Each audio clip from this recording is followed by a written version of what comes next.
Backstage, a comedian said, "I like that dress. You look like a doll on a stick." So that really fueled my confidence as I come out here before all of you tonight. Now, I'm aware that I look like a sort of, if a picnic blanket could have an arts degree. I'm aware. It's okay. I'm rocking a very specific look. I got glasses. That the optometrist was like, "How about we fit you out with something that'll make you look like Jeffrey Dahmer?" And then...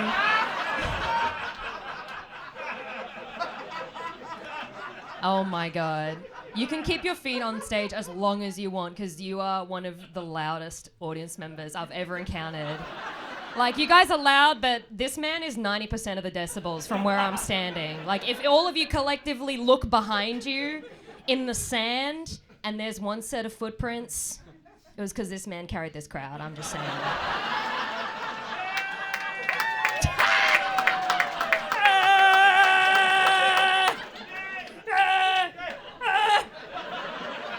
Oh my God, we don't have time.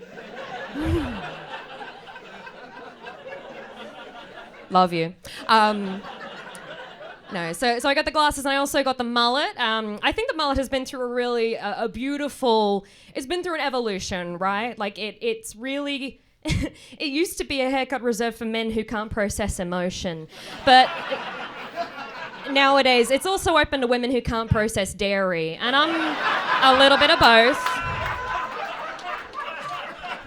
You know, it's gone from gay fashion to dyke fashion. And I think that's beautiful. I love that. I do, when I'm not doing comedy, I do LARP. Does anyone here know what LARP is? What? Okay, this crossover of knowledge bases never fucking happens. Wait, do we have any LARPers in? No, I'm kidding. Could you imagine if we had, like, call signs? My liege. No, I'm kidding. Has anyone ever been near the Royal Park Station and those guys who dress up in medieval clothes and then hit each other with fake swords? That's me. I'm those guys. LARP is like Dungeons and Dragons, but it's acted out in real life. You wear a little costume, you get a little weapon. I fucking love it. I love LARP. And between those two communities of comedy and LARP, like, those are very similar to me. You know, like, everyone's broke, everyone is mentally ill, shout out. Because it takes mental illness to go, oh, oh, oh, in a crowded room, God bless. A lot of this hasn't been prepared. And I think there's also the biggest commonality, and I have literally been guilty of this on this stage tonight, is gatekeeping. There's a lot of gatekeeping in LARP and in comedy. In comedy, often you'll get like these crusty old guys, and they'll be like, you're a fan of comedy? Well, why don't you name Norm Macdonald's first 3 thoughts? And then sometimes you'll get crusty LARP guys who I'm sure you would have encountered at Questival, and they'll be like, "Oh, you're a fan of Warhammer Fantasy Battle tabletop roleplay? Well, why don't you name 3 tier 1 dwarven cleric spells that you can cast in a combat sequence?" And I think that we should get those 2 men and sit them down and ask them if they can name 3 women that feel safe around them.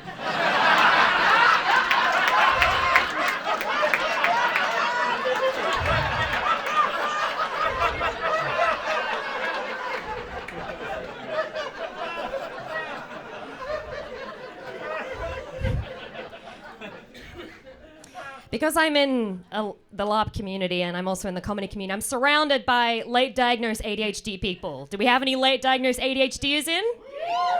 I was waiting for that corner to go. No, I love my ADHD babies. I'm like a cousin to you guys because I have bipolar, which is like the thinking man's ADHD.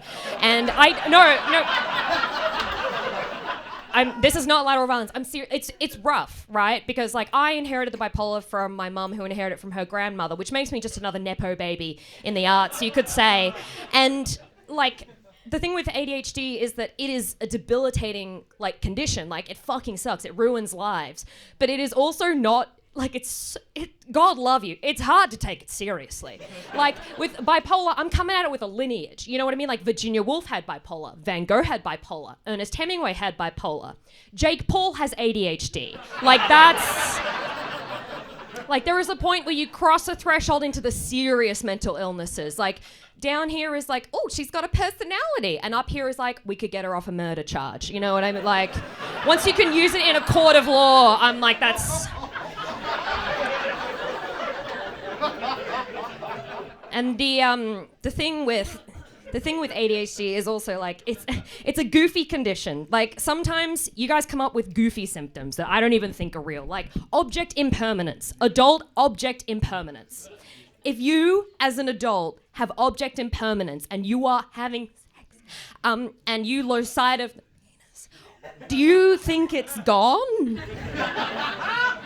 This is my impression of an adult with object impermanence having sex. Oh, God, no! Oh.